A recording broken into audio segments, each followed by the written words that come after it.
일반적으로 온라인 강의, 무크나 인강 같은 에듀테크 업계에서 자주 인용되는 평균 완강률 데이터라는 게 있습니다. 의욕적으로 온라인 강의를 신청한 사람 중에 끝까지 완주하는 비율이 얼마나 되느냐는 건데요. 10명 중에 1명이 채 안 된다고 합니다. 수강 초반 15% 구간을 넘기지 못하고요. 약 3에서 7%만이 완료를 하는데요. 나머지 90% 이상은 포기한다고 합니다. 많게는 97%가 포기한대요. 그래서 100명이 인강을 시작하면 끝까지 완주하는 사람은 5명 전후라고 합니다. 한 번은 제가 가는 헬스장에 평소보다 사람들이 몇 배나 많길래 제 아내에게 무슨 일이냐고 물었습니다. 그랬더니 새해에 운동을 시작하는 분들이 일시적으로 많아져서 그렇다고 합니다. 제 책장에 책들이 쌓여만 갑니다. 시작은 있는데 끝맺지를 못하는 것이죠. 오늘 잠언은 이것이 단순히 시간 관리의 문제가 아니라고 말합니다. 더 깊은 진단을 내리는데요. 잠언 24장 30절. 내가 게으른 자의 밭과 지혜 없는 자의 포도원을 지나며 본즉. 어떻게 보면 역시나 잠언답게 지혜를 말하는구나 라고 생각하기 쉽지만 영어 성경 중에 원어에 가장 충실하다는 YLT 버전이 있습니다. Young's Literal Translation. 그러니까 로버트 영이라는 사람이 번역한 성경 버전이에요. 거기에 보면 YLT 버전을 보면 다음과 같이 번역합니다. 게으른 자의 밭을 지나며 마음이 없는 사람의 포도원을 지나보니. 좀 다르죠? 마음이 없는 사람이라고 나와요. 영어로는 lacking heart, 심장이 없는 사람이며 히브리어로 레브 하세르, 심장이 결핍된 상태를 가리킵니다. 즉 단순히 손과 몸을 움직이지 않는 것이 아니라 심장이 뛰지 않는 것입니다. 생명력을 잃어버린 상태, 그것이 바로 성경이 말하는 게으름의 본질이라고 할 수 있는 것입니다. 그런데 이게 다가 아닙니다. 잠언 18장 9절로 가보겠습니다. 자기 일을 게을리하는 자는 패가하는 자의 형제니라. 여기서 패가하는 자는 문자적으로 파괴의 주인, 멸망시키는 자를 의미합니다. 그러니까 가문을 망하게 한다는 뜻인데요. 그런데 이 단어가 어디 나오냐면 출애굽기 12장에 이집트에서 내린 10가지 재앙 중에 마지막 재앙이 장자를 죽이는 죽음의 천사가 등장합니다. 근데 그 죽음의 천사를 가리킬 때 사용된 단어가 바로 이거예요. 히브리어로 바알 마시트라고 하는 멸하는 자가 바로 이것입니다. 그게 패가하는 자예요. 그러므로 성경은 게으름을 단순히 일을 안 하는 상태, 그 이상의 인격적인 실체로서 파괴 사역에 적극적으로 가담하는 악이며 그 악의 형제라고 보는 것입니다. 이거는 그냥 정신세계가 아니에요. 실체가 있어요. 악이고 그 악의 형제예요. 그게 게으름이라는 겁니다. 게으름은요, 단순히 생산성의 문제가 아닙니다. 영적인 문제입니다. 이것을 가지고 두 가지로 함께 살펴보도록 하겠습니다. 첫 번째, 시작하지만 끝내지 못합니다. 잠언 19장 24절입니다. 게으른 자는 자기의 손을 그릇에 넣고서도 입으로 올리기를 괴로워하느니라. 잠언에 재미난 구절들이 많이 있습니다. 가령 예를 들어서 미련한 자를 조심해라 그러면서 새끼 뺏긴 어미곰을 만나는 것 같다 이렇게 표현합니다. 또 그런 것도 있어요. 미련함을 절구에다 넣고 이렇게 찧었는데 벗겨지지 않는다 그런 표현도 나와요. 그러니까 되게 흥미로운 표현들이죠. 자, 요것도 그래요. 손을 그릇 쪽으로 가져가서 음식을 집었습니다. 자, 집었어요. 그런데 입까지 가져와서 올리지를 못하는 겁니다. 요걸 못하는 거예요. 요걸 집었어요. 내가 먹고 싶은 걸 집었단 말이에요. 두쫑코. 두쫑쿠인가? 코가 아니죠. 두쫑쿠. 자, 손을 집었어요. 근데 입으로 가져가지 않는 거예요. 아니 왜? 귀찮다는 거예요. 괴롭다는 거죠. 이걸 게으름이라고 표현하는 겁니다. 물론 과장법이지만 이러한 게으름은 전에도 말씀드린 바와 같이 일을 하다가 마는 것입니다. 중도에 멈추는 거죠. 오늘을 사는 자만 5월 27일자의 내용입니다. 늘 계획하고 시작은 하는데 무엇 하나 끝내지 못하는 부류가 있다. 내면에 아무런 열정도 없어 흥미를 잃거나 미리 대가를 따져보지 않고 나중에 기겁한다. 그래서 잠언 12장 27절 말씀처럼 게으른 자는 사냥감을 잡지 못하고 음식은 입에 넣기도 전에 식어버린다. 게으름의 가장 교묘한 모습은 게으름처럼 보이지 않는 게으름입니다. 게으름처럼 보이지 않아요. 근데 그거 게으름이라는 거예요. 바쁘게 시작하고 열심히 합니다. 그러나 끝을 보지 못합니다. 물론 모든 걸 끝까지 할 수는 없을 겁니다. 더 큰 손실과 건강을 해치기 전에 중간에 멈춰야 하는 일도 있는 법이니까요. 그런데 이것이 우리의 인내와 끈기의 문제는 아닐까라는 것입니다. 또한 앞서 말씀드린 대로 영적인 문제는 아닐까라는 것입니다. 만약에 환경만을 탓하고 상황만을 탄탄하며 조건을 따져서 매번 너가 문제잖아, 상대방이 문제라고 한다면 이것이야말로 게으름일 수 있다라는 것입니다. 제가 새로 고침을 시작하면서 정한 원칙 중 하나는 1년 52주, 일주일에 5번 해서 260회 개근을 해야만 한다던가 무조건 이 횟수를 채워야 한다는 게 아닙니다. 제 원칙은 이거예요. 할 때 하더라도 제대로 하자와 쉴 때 쉬더라도 끝까지 가자입니다. 한 번도 안 빠지는 게 의의가 아니라 주님만이 우리의 의로움이 되시죠. 그러니까 잠시 멈춰서 쉬어갈 수 있다라고 생각합니다. 그런데 이 믿음의 길을 함께 끝까지 완주하자라는 거예요. 마태복음 24장 12절 13절 불법이 성함으로 많은 사람의 사랑이 식어지리라. 그러나 끝까지 견디는 자는 구원을 얻으리라. 혹시 우리 중에 주님을 향한 나의 사랑은 식지 않을 거야 라고 장담하시는 분이 계실까요? 그렇다면 다행입니다. 그렇다면 감사한 일이죠. 그럼에도 불구하고 그토록 사랑해서 결혼한 배우자도 예전 같지 않을 때가 있는데요. 제가 그렇다는 게 아닙니다. 그런 경우가 있다라는 겁니다. 하물며 눈에 보이지 않고 때론 어디 계신지 헷갈리는 주님을 향해서는 사랑이 식을 수가 있죠. 비록 지금 사랑이 처음 같진 않을지 몰라도 그러나 끝까지 견딘 자는 반드시 구원을 얻는다는 것입니다. 잠시 쉬어가도 괜찮아요. 잠깐 넘어져도 괜찮습니다. 죄송합니다. 자빠질 수도 있고 나가 떨어질 때도 있습니다. 그러나 끝까지 완주해서 마침내 구원에 이르는 우리 모두가 되었으면 좋겠습니다. 그래서 새로 고침을 한 번도 안 하는 사람은 있어도 한 번만 하는 사람은 없는 그런 시간이 되었으면 좋겠습니다. 오늘의 잠언인 손을 그릇에 넣고서도 입으로 올리기를 괴로워한다는 부분을 볼 때 제가 신학대학원에서 읽었던 존 웨슬리의 설교문이 떠올랐습니다. 때는 1741년 감리교의 창시자 존 웨슬리 목사는 옥스퍼드 대학에서 교수들과 학생들에게 다음의 설교를 전합니다. 제목은 The Almost Christian입니다. Almost Christian. 번역하면 거의 그리스도인, 99% 그리스도인, 명목상 그리스도인, 무늬만 그리스도인이라고 할 수 있겠습니다. 번역에 따라 느낌이 다르죠. 그는 설교문에서 자신의 이야기를 합니다. 오랫동안 성실하게 악을 피하고 모든 기회에 선을 행했으며 시간을 아껴 쓰고 은혜 수단을 빠짐없이 사용했다라고 말합니다. 그러면서 이렇게 고백해요. 그러나 내 양심이 성령 안에서 증언하건대 그 모든 시간 동안 나는 단지 almost Christian, 무늬만 그리스도인이었을 뿐입니다. 잠시만 생각해 보세요. 이분이 이러면 안 돼요. 이분 이렇게 말씀하시면 안 돼요. 이건 반칙입니다. 존 웨슬리 같은 목사님이 almost Christian이면 그럼 저는요?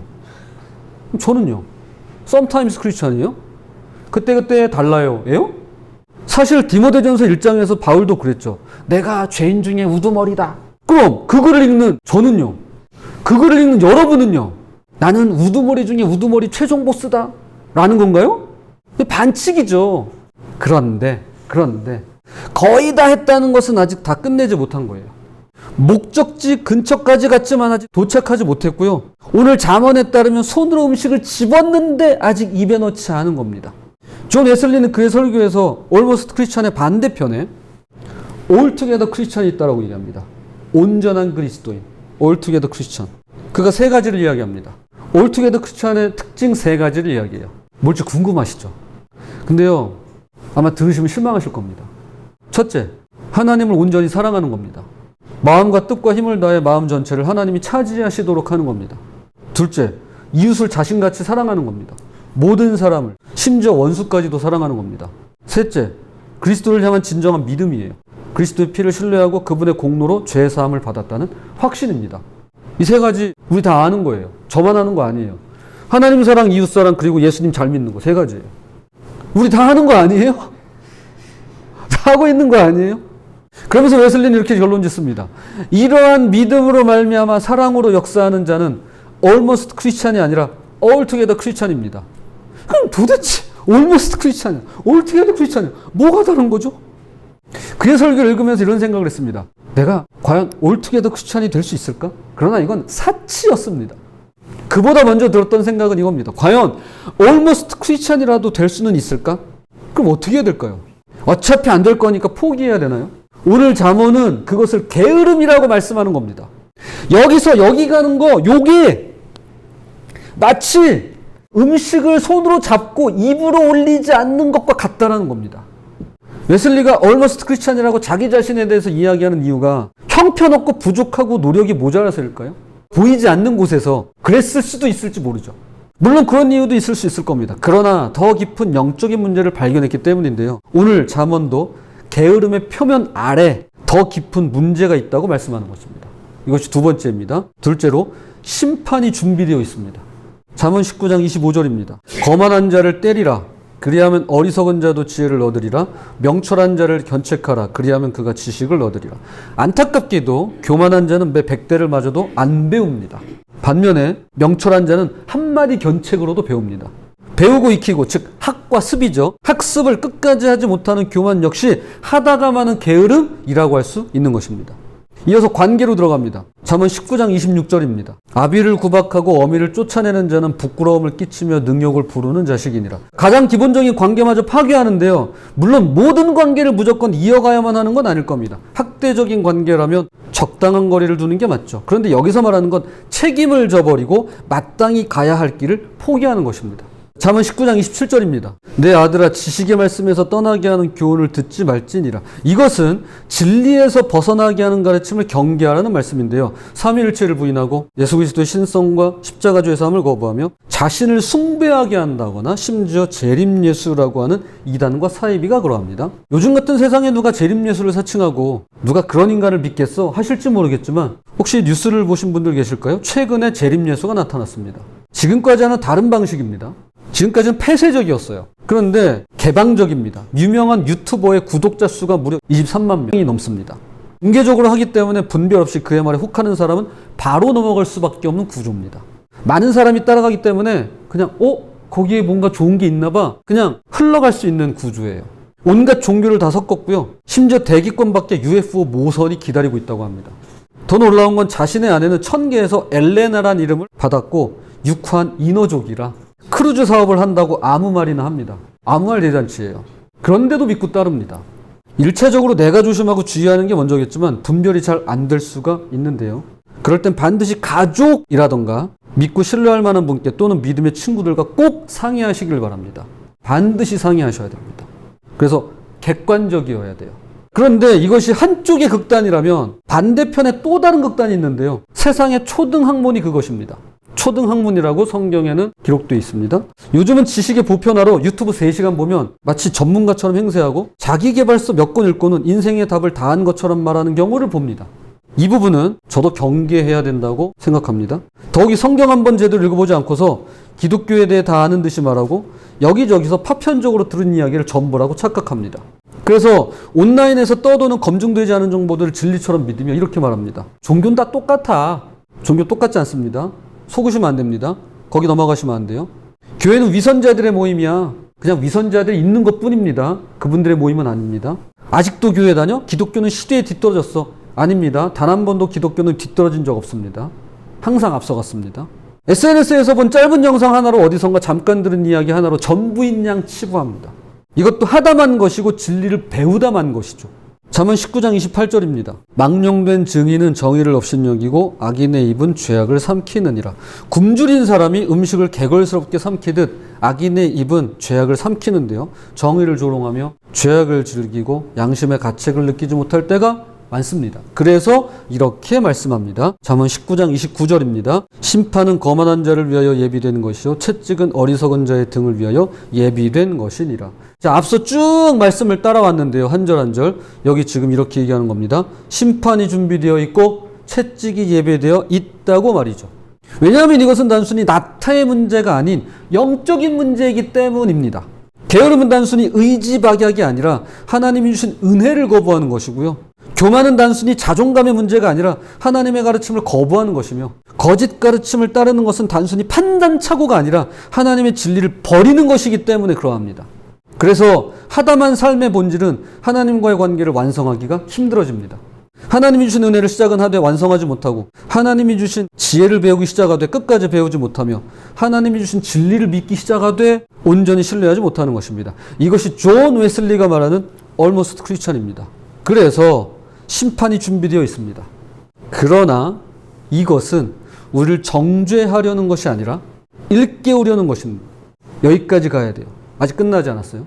우리를 정죄하려는 것이 아니라, 우리를 심판으로 끝내시려는 것이 아니라 우리를 일깨우려는 것인데요. 주님은 우리를 수술대 위에서 상처를 도려내십니다. 왜냐하면 낫게 하시기 위함입니다. 호세아 6장 1절입니다. 오라 우리가 여호와께로 돌아가자. 여호와께서 우리를 찢으셨으나 도로 낫게 하실 것이요 우리를 치셨으나 싸매어 주실 것임이라. 심판이 예비되었다는 것은 동시에 회복도 예비되었다는 뜻으로 훈계는 사랑의 표현입니다. 하나님은 우리를 포기하지 않으십니다. 그럼 아직 대답하지 않은 질문이 남아 있습니다. 도대체 Almost Christian에서 어떻게 Altogether Christian이 될 수 있을까요? 이것이 오늘의 결론입니다. 자, 이제 말씀의 결론을 맺겠습니다. 1994년 평양 칠골교회 가짜 부흥회 사건을 모티브로 해서 탈북민의 증언을 바탕으로 만들어진 영화가 있습니다. 신의 악단. 아마 보신 분들 계실 겁니다. 대북 제재로 돈줄이 막힌 북한이 국제사회로부터 2억 달러를 지원받기 위해 가짜 찬양단을 조직하는데요. 보비부 장교 두 사람이 이 임무를 맡게 됩니다. 억지 춘향으로 맡아요. 이들은 공을 세워 진급하는 게 목표입니다. 사실 그렇죠. 그것이 민주사회 자유국가든 사회주의 공산국가든 인간의 욕망은 비슷합니다. 아니, 똑같습니다. 누구보다 더 높은 자리, 누구보다 더 편한 자리로 가고 싶은 마음이 있습니다. 자신이 밟지 않으면 밟히고요. 잡아먹지 않으면 잡아먹히는 상황에서 이들의 삶은 늘 초조하고 불안하기만 합니다. 지금까지 보위부 장교들이 했던 일은 지하교인들을 잡아들여서 고문하고 관련자들을 색출해 처형하는 일이었습니다. 그런데 지금은 완벽한 찬양단 임무를 수행하기 위해 찬양을 연습해서 불러야만 하는 것입니다. 찬양을 잘 부르려면 기도를 해야 되고요. 기도를 잘 하려면 성경을 읽어야만 하는 것입니다. 그래서 자신들이 처형했던 지하교인들을 그대로 따라서 흉내내기 시작합니다. 더 가열차게 혁명적으로다가 성경을 읽고 기도를 하고 찬양을 부릅니다. 그들은 오로지 당에 충성하여 인정을 받아 더 부유하고 편하게 사는 것이 목표입니다. 겉으로만 보면 주님께 충성하는 지하교인들과 전혀 구분이 가질 않습니다. 액면가는 똑같아요. 이것을 Almost Christian이라고 할 수 있을 것 같습니다. 외형상으로는 구별이 안 돼요. 어떤 면에선 더 뛰어나고 더 믿음이 좋고 더 완벽해 보입니다. 진짜보다 더 진짜 같아요. 그래서 서로가 의심을 할 정도입니다. 그런데 항상 그렇지만 진짜가 오면 가짜는 힘을 잃게 되어 있습니다. 아무리 진짜와 똑같은 짝퉁이라도 진품 그리고 명품이 오면 초라해지는 것이죠. 처음엔 거짓이었고 연기였지만 그들은 찬양단과 함께 성경을 읽고 기도하고 찬양을 부르는 가운데 진짜를 맛보고 진짜를 경험하게 됩니다. 교회에서 흔히 쓰는 말로 하나님께서 그들의 마음을 만지십니다. 성령을 체험합니다. 그 중에 하나가 찬송가 330장 고통의 멍에 벗으려고 예수께로 나옵니다. 우리가 부른 찬양이고요. 광야를 지나며라는 찬양입니다. 우리 기도할 때 틀었던 찬양이죠. 특별히 김대희는 이 곡을 부를 때 자신이 지금 광야를 헤매고 있음을 깨닫게 됩니다. 왜 나를 깊은 어둠 속에 홀로 두시는지, 어두운 밤은 왜 그리 길었는지, 나를 고독하게, 나를 낮아지게, 세상 어디도 기댈 곳이 없게 하셨네. 주께서 나를 사용하시려, 나를 더 정결케 하시려, 나를 택하여 보내신 그곳 광야, 성령이 내 영을 다시 태어나게 하는 곳 광야, 광야에 서 있네. 영화가 다 끝나갈 무렵 상관인 박교순 소좌가 김대휘에게 이렇게 묻습니다. 너는 머리로 당과 혁명을 찬양하지만 심장은 하나님을 찬양하지 않는가? 길에서 보여 안 보여? 라고 묻습니다. 더 이상은 이제 스포일러가 될 수 있으니 여기까지만 하고요. 주인공 장교들은 출세를 원했고 승진을 원했으며 안전을 원했습니다. 그들은 Almost Christian이었습니다. 무늬만 그리스도인이었어요. 명목상 그리스도인이었습니다. 그리스도인 흉내만 냈습니다. 그런데 하나님께서 마침내 Almost Christian에서 Altogether Christian으로 온전한 그리스도인으로 만들어 가십니다. 바꿔 가십니다. C.S. 루이스는 인간 폐지라는 그의 책에서 이렇게 말합니다. 다자이 오사무의 인간 실격보다 C.S. 루이스의 인간 폐지를 추천합니다. 고대에는 인생의 기본 문제가 영혼을 객관적 실제에 맞추는 일이었고 그 해법은 지혜와 절제와 덕이었다. 현대인의 기본 문제는 실제를 인간의 소원에 맞추는 일이며 그 해법은 기교다. 자, 다행인지 불행인지 우리는 소원과 기교로 그리스도인이 될 수 있습니다.